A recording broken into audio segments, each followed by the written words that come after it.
দুই শালিকে সব থেকে বেশি লড়াই করছে ঝিলিক, কারণ হারিয়ে গিয়েছে তার স্বামী এবং বোন।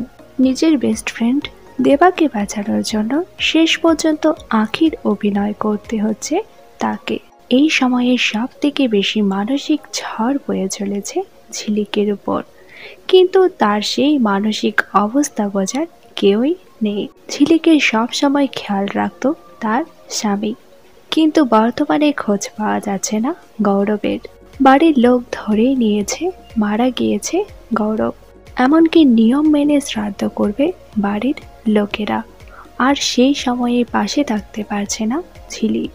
তবে এই শ্রাদ্ধের পর্ব দেখে দর্শকদের মনে প্রশ্ন, এবার কি সত্যিই ধারাবাহিকে মারা গিয়েছে গৌরব? ঝিলিক আর গৌরবকে কি আর কখনোই একসাথে দেখা যাবে না? তবে তেমনটা কিছু হচ্ছে না। আবার খুব শীঘ্রই ধারাবাহিকে এন্ট্রি নিতে চলেছেন অভিনেতা।